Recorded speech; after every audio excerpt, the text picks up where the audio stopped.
everyone, welcome back to Neat Learning Channel, and today we will discuss about plant growth and development. This is a 15 chapter of NCERT. इस chapter में mainly हमें ये पढ़ना है कि plants की growth किस तरीके से होती है, ठीक है, उसमें डेवलपमेंट किस तरीके से होता है, वो सारी चीजें हम इसमें पढ़ेंगे, ठीक है। तो सबसे पहले बात करते हैं development is the sum of a two process growth and differentiation. जो डेवलपमेंट की बात करें तो डेवलपमेंट दो पार्ट्स को जब मिक्स किया जाता है तब वो बनता है, ठीक है। क्या क्या? ग्रोथ पहली और दूसरा क्या है? डिफरेंशिएशन, ठीक है। तो ग्रोथ एंड डिफरेंशिएशन से ही आपका क्या होता है? डेवलपमेंट होता है प्लांट्स का, ठीक है। फिर देखिए plant develop from a single cell zygote which divided and differentiate to form tissue and organs.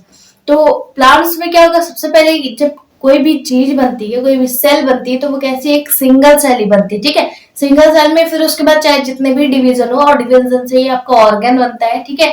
तो लेकिन वो सेल किस तरीके से बनती है? वो एक सिंगल सेल से ही बनती है, ठीक है। और उसके बाद जब वो जब सिंगल सेल बन गई है और उसके बाद वो डिवाइड होगी तो इस प्रोसेस को क्या बोले? डिफरेंशिएशन, ठीक है। Okay, division then after differentiation. तो जब ऑर्गेन एंड टिश्यू का डिफरेंशिएशन होता है तो इसको हम ये भी आपका प्लांट्स ग्रोथ डेवलपमेंट का पार्ट है, ठीक है। ओके, इस तरीके से ही आपका प्लांट का डेवलपमेंट होता है, ठीक है। फिर देखिए during the process of growth plant differentiate into roots, leaf, branches, flower, fruit and seed. तो अगर हम प्लांट्स के ग्रोथ के प्रोसेस के बारे में बात करें कि कौन कौन से पार्ट जो है वो ग्रोथ होते हैं, जो ग्रोथिंग होगी, डेवलपमेंट होगा, तो ये सारे पार्ट्स जो है वो ग्रो होंगे, ठीक है। क्या क्या ग्रो होगा? Roots, leaves, branches and flower, fruit and seed, ठीक है। ये सारे पार्ट जो है जो कि प्लांट के होते हैं, जो कि डिफरेंशिएशन के बाद ये सारी प्रोसेस जो है कन्वर्ट होगा, ठीक है। ये इन सारे पार्ट्स में कन्वर्ट होता है, ठीक है। नेक्स्ट बात करेंगे ग्रोथ की कि ग्रोथ क्या होता है। Growth can be defined as a irreversible. तो ग्रोथ क्या है? एक इरिवर्सिबल प्रोसेस है, मतलब कि इसको आप रिवर्स नहीं कर सकते। जैसे कोई छोटा है, ठीक है, उसको वो बड़ा हो गया, ठीक है, अपने टाइम के अकॉर्डिंग वो बड़ा हो गया, ठीक है, लंबा हो गया। लेकिन अब आप उसे क्या है कि फिर से वो बच्चा बन जाए, तो ऐसा नहीं हो सकता, ठीक है। तो ये क्या है? इरिवर्सिबल प्रोसेस है, इसे रिवर्स नहीं किया जा सकती, ठीक है।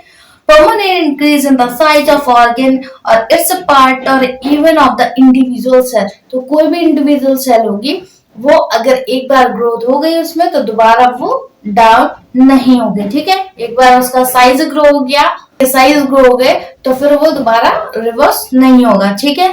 फिर देखिए growth is a fundamental characteristic feature of all the living organism. तो अगर हम बात करें तो सबसे पहला जो लिविंग ऑर्गेनिज्म का कैरेक्टर है वो क्या है? ग्रोथ है, ठीक है, क्योंकि सभी में ये इन्वॉल्व होता है, ठीक है, सारे ऑर्गेनिज्म में। फिर नेक्स्ट पॉइंट देखिए generally growth is accompanied by metabolic process. तो ग्रोथ क्या है? एक मेटाबॉलिक प्रोसेस है। मेटाबॉलिक प्रोसेस का मतलब क्या है? केमिकल रिएक्शन, ठीक है। बॉडी के अंदर जो भी न्यूट्रिएंट प्रेजेंट होते हैं उनमें क्या होता है? केमिकल रिएक्शन होती है, और जो भी न्यूट्रिएंट होता है वो अब्सॉर्ब कर लिया जाता है बॉडी के थ्रू। इसको क्या बोलता है? मेटाबॉलिज्म, ठीक है। तो ये क्या है? एक मेटाबॉलिक प्रोसेस। जब तक न्यूट्रिएंट नहीं पहुंचेगा बॉडी में, ठीक है, बॉडी की सेल ग्रोथ नहीं करेंगी, ठीक है। तो इसी तरीके से जब ग्रोथ होगी तो फिर वो क्या होगी? मेटाबॉलिक प्रोसेस होगी, ठीक है। तो देखिए during the growth anabolism is greater than catabolism. तो अगर हम ग्रोथ की बात करें तो उसमें सबसे जो मेन पार्ट होता है वो क्या होता है? एनाबॉलिज्म का पार्ट ज्यादा होता है as compare to catabolism. Anabolism का मतलब क्या होता है कि जब किसी भी चीज का फॉर्मेशन हो रहा, मैंने बताया था ना, ओके। और उसके बाद जब कोई भी चीज डिवाइड होगी या फिर ब्रेक डाउन होगी तो उसको क्या बोलते हैं? कैटाबॉलिज्म, ठीक है। तो सिंथेसिस करना वो किसका काम है? एनाबॉलिज्म का, और ब्रेक डाउन करना वो किसका काम है? कैटाबॉलिज्म का, ठीक है। तो ग्रोथ में सबसे ज्यादा क्या होता है? एनाबॉलिक प्रोसेस होती है, ठीक है। नेक्स्ट देखिए plant growth generally in determinate. तो जैसा कि मैंने बताया कि प्लांट जो है उसको डिटरमिनेट नहीं किया जा सकता, प्लांट की ग्रोथ को डिटरमिनेट नहीं किया जा सकता, क्योंकि वो कैसे भी डेटा ग्रोथ हो सकती है, ठीक है। ओके, आपके अकॉर्डिंग भी हो सकती है और आपके अकॉर्डिंग भी नहीं हो सकती, okay. Plant growth is a unique because plant retain the capacity for unlimited growth throughout their life. Plant growth क्या है? एक यूनिक प्रोसेस है, मतलब कि इट्स डिफरेंट, ठीक है। तो अगर इनके पूरी लाइफ की बात करें तो उसमें क्या होता है? उनके डिफरेंट डिफरेंट फेजेस आते हैं जिसमें कि उनकी ग्रोथ और डेवलपमेंट दिखाई देती है, ठीक है। ओके, उनकी कैपेसिटी के अकॉर्डिंग वो अपनी ग्रोथ करते हैं। नेक्स्ट पॉइंट देखिए, this ability of the plant is due to presence of a meristematic tissue present at a certain location in their body. तो प्लांट की अगर ग्रोथ की बात करें तो वो मेनली जो प्लांट है हमें मेरिस्टेमेटिक टिश्यू प्रेजेंट होते हैं, उन्हीं में ही आपके प्लांट्स की ग्रोथ होती है, या फिर ये भी बोल सकते हैं उन्हीं के अकॉर्डिंग उनकी ग्रोथ होती है। जितना आपका मेरिस्टेमेटिक टिश्यू को मतलब प्रॉपर न्यूट्रिएंट मिलता रहेगा उतना ही आपका ग्रोथ जो है प्लांट का होता रहेगा, ठीक है। फिर देखिए, this form of growth varies in new cell are always being added to the plant body. The activity of meristem is called the open form of growth. जैसे मतलब जैसे जैसे न्यू न्यू सेल ऐड होती जाएंगी, जो पुरानी होती जाएंगी उन्हें ओल्ड सेल बोलेंगे, ठीक है। तो ओल्ड सेल के साथ जब हम न्यू सेल ऐड होती जाएंगी, न्यू सेल जनरेट होती जाएंगी, तो इस तरीके से क्या है उस प्लांट में ग्रोथ दिखाई देती है, ठीक है। ओके, तो इस प्रोसेस को क्या बोलते हैं? ओपन फॉर्म ऑफ ग्रोथ, ठीक है। क्या बोलते हैं? ओपन फॉर्म ऑफ ग्रोथ भी बोलते हैं, ठीक है। फिर बात करें, growth is measurable. The growth occurs at a cellular level is due to increase in the protoplasm content. Growth की मेजरमेंट की बात करें या फिर मेजरेबल की बात करें तो उसमें क्या होता है कि सबसे पहले जो सेल्स में साइटोप्लाज्म प्रेजेंट होता है वो भी इंक्रीज होता है, ठीक है। जैसे जैसे सेल्स इंक्रीज होगी वैसे वैसे क्या है साइटोप्लाज्म भी इंक्रीज होगा। तो पहला पॉइंट तो ये हो गया। ओके, सेकेंड पॉइंट देखिए, increase in a protoplasm is difficult to measure directly, therefore growth can be measured by various parameters। तो पहला हमने बता लिया कि वो साइटोप्लाज्म के अकॉर्डिंग, मतलब जैसे सेल इंक्रीज होगी वैसे साइटोप्लाज्म भी ग्रोथ होगा, मतलब साइटोप्लाज्म भी इंक्रीज होगा और उसके बाद सेल की ग्रोथ होगी, ठीक है। लेकिन हम, और ये दूसरा पॉइंट क्या है कि प्रोटोप्लाज्म मतलब कि जो आपका न्यूक्लियोप्लाज्म प्लस साइटोप्लाज्म का मिक्सअप होता है उसे हम क्या बोलते हैं? प्रोटोप्लाज्म। तो प्रोटोप्लाज्म जब इंक्रीज होगा तो उसको भी आप डायरेक्टली मेजर कर सकते हैं, ठीक है। उसके मतलब उससे होने वाली जो ग्रोथ है उसको भी आप मेजर कर सकते हैं। तो इस तरीके का मतलब इस तरीके का जो मेजरमेंट होता है उसको कई पार्ट में डिवाइड किया गया है, तो उसे हम सीक्वेंस से पढ़ लेते हैं। पहला क्या है? Increase in fresh weight and dry weight. तो सबसे पहले हेडिंग ये पैरामीटर्स का पहला पॉइंट क्या है? Increase in fresh weight and dry weight. तो इसके बारे में देख लेते हैं। Increase in fresh weight of a fruit and vegetables and storage organ is used as a indicator of growth. तो अगर हम फ्रेश वेट की बात करें, जैसा जैसा प्रॉपर न्यूट्रिएंट मिलेगा, फ्रूट की बात करें, वेजिटेबल्स की बात करें या फिर किसी भी ऑर्गेनिज्म की बात करें, तो उसमें जैसे जैसे न्यूट्रिएंट प्रॉपर मिलता रहेगा उसके अकॉर्डिंग तो वो क्या है? फ्रेश बना रहेगा, ठीक है। ओके, उनमें जो स्टोरेज करने की कैपेसिटी है वो प्रॉपर बनी रहेगी, ठीक है। तो इस तरीके की भी ये ग्रोथ में इन्वॉल्व होता है। सेकंड पॉइंट देखिए, increase the cell size as a parameter for measuring the growth. तो सेल साइज के अकॉर्डिंग भी आप मेजर कर सकते हैं। जैसे एग्जांपल की बात करें तो वाटरमेलन सेल में increase in size up to 3,50,000 ton. तो अगर साइज के अकॉर्डिंग देखेंगे तो एग्जांपल भी मैंने देख लिया कि वाटरमेलन जो होता है वो 3,50,000 पर टाइम्स जो है वो अपनी साइज को इंक्रीज करता है, ठीक है। तो साइज के अकॉर्डिंग भी आप ग्रोथ मेजर कर सकते हैं। थर्ड पॉइंट क्या है? Increase the surface area. It is used for measuring growth in the flat organs like leaves. The increase in the surface area is measured by placing the leaf on the standard graph paper and drawing it outline at a fixed intervals। तो इसमें अगर हम बात करें increase in the surface area, तो surface area का according तो हम ये हो गया पॉइंट कि सरफेस एरिया के अकॉर्डिंग भी आप मेजर कर सकते हैं ग्रोथ को। लेकिन अब ठीक है, प्रूफ कैसे करें? तो एक प्लेन पेपर पे अगर जब आप लीफ को, जो स्मॉल लीव्स होगी जो जो कि अभी ग्रो हुई है, तो उनको जब आप लेंगे और उसके बाद उनको उनके साइड में लाइन ड्रॉ कर देंगे। लाइन ड्रॉ करने के बाद आफ्टर सम टाइम जब उसे अगेन मेजरमेंट करेंगे उस लीफ को, ठीक है, तो वो उसका साइज इंक्रीज हो चुका होगा, उसका सरफेस एरिया इंक्रीज हो चुका होगा, ठीक है। इस तरीके से सरफेस एरिया के अकॉर्डिंग भी आप ग्रोथ को मेजर कर सकते हैं, ठीक है। तो एग्जांपल हमने बता दिया कि लीव्स का सरफेस एरिया भी है, ठीक है, इसकी भी आप मेजरमेंट कर सकते हैं। फिर देखिए, इंक्रीज इन सेल नंबर। तो सेल नंबर तो इज इम्पोर्टेंट पॉइंट, क्योंकि सेल जब इंक्रीज होगा तभी आपके सारे बॉडी मतलब क्या प्लांट्स के पार्ट इंक्रीज होंगे। तो ये आपका फोर्थ पार्ट हो गया, ठीक है। नेक्स्ट बात करेंगे एस्टिमेशन ऑफ ग्रोथ की, कि ग्रोथ का जो मतलब ग्रोथ का जो कितने सारे रीजन है उनको उसके अकॉर्डिंग उसको कई पार्ट में डिवाइड किया गया। पहला क्या है? Increase in the cell size. Cell size increase होगा तभी प्लांट्स के पार्ट इंक्रीज होगा, ठीक है। Next increase in fresh weight and dry weight, इसकी भी बात कर ली हमने। इंक्रीज इन लेंथ की बात कर ली, तो लेंथ भी मेजरेबल होता है, ये तो आपको नॉर्मल पता ही होगा, ठीक है। किसी भी ऑर्गेनिज्म की जब तक लेंथ नहीं मेजरमेंट होगी तब तक आपको ग्रोथ नहीं पता चलेगा, ठीक है। तो मेन पॉइंट जो है सबसे पहला, अगर कोई भी मेजर करता है तो लेंथ को ही मेजर करता है, ठीक है। तो length is a very important point, ठीक है। इंक्रीज इन वॉल्यूम, वॉल्यूम के अकॉर्डिंग की मतलब कि पहला उसका वॉल्यूम क्या था और अब इसका वॉल्यूम क्या है, तो इस तरीके से प्लांट्स का वॉल्यूम भी मेजर कर सकते हैं, ठीक है। Next increase in cell number, तो अभी तक हमने सेल साइज की बात कर रहे थे, अब हम सेल नंबर की बात करें। दोनों में डिफरेंस है। सेल साइज का मतलब क्या है कि उसका सेल मतलब एरिया जो है वो भी इंक्रीज हो रहा होगा, लेकिन अगर सेल नंबर की बात करो तो सेल नंबर क्या है, मतलब कि एक सेल, दो सेल, इस तरीके से नंबर भी इंक्रीज होते हैं, ठीक है। फिर increase in surface area, surface area के बारे में भी देख लिया। जो इंपॉर्टेंट पॉइंट है उनको हमने डिटेल में पढ़ लिया, और जो सिंपल शॉर्ट फॉर्म में जो क्या को इजीली समझ में आ जाता है उनको ऐसे ही लिखा हुआ है, ठीक है। तो सरफेस एरिया के अकॉर्डिंग भी आप ग्रोथ को मेजर कर सकते हैं, ठीक है। इतने सारे पॉइंट जो है हमने डिस्कस किए। नेक्स्ट एक इंपॉर्टेंट पॉइंट देखिए, auxanometer is an instrument used to measure the growth in the length of a plants. तो अगर प्लांट्स के लेंथ की बात करें कि किस तरीके से प्लांट्स के लेंथ का मेजरमेंट होता है, तो ऑक्सानोमीटर जो एक इंस्ट्रूमेंट है, इससे आपका प्लांट्स ग्रोथ मेजर किया जाता है, ठीक है। नेक्स्ट हमारा टॉपिक है फेज ऑफ ग्रोथ। ग्रोथ में कई मतलब अगर प्लांट्स की ग्रोथ की बात करें तो वो उसको 3 फेज में डिवाइड किया गया है। पहला क्या है, मेरिस्टेमेटिक फेज, दूसरा इलोंगेशन फेज और तीसरा क्या है, मैच्योरेशन फेज, ठीक है। तो 3 फेज में इसको डिवाइड किया गया है। आई होप लर्न हो गया होगा। पहला क्या है, meristematic phase, elongation phase and third कौन सा है, मैच्योरेशन फेज, ठीक है। फिर देख लेते हैं नेक्स्ट पॉइंट। तो अब हम इनको सीक्वेंस से डिस्कस कर लेते हैं। पहला क्या है, मेरिस्टेमेटिक फेज, या फिर इसे हम फेज ऑफ सेल डिवीजन भी बोलते हैं, ठीक है। क्या बोलते हैं, फेज ऑफ सेल डिवीजन भी बोलते हैं। इसके बारे में देख लेते हैं। It is the first phase of growth in plants which occur in the area where meristematic cells are present. अगर किसी भी सेल या किसी भी एरिया में मेरिस्टेमेटिक जो सेल्स है वो प्रेजेंट है, तो उसमें क्या होगा, ये एक पहला फेज है ग्रोथ का, जो कि स्टार्टिंग फेज होता है, ठीक है।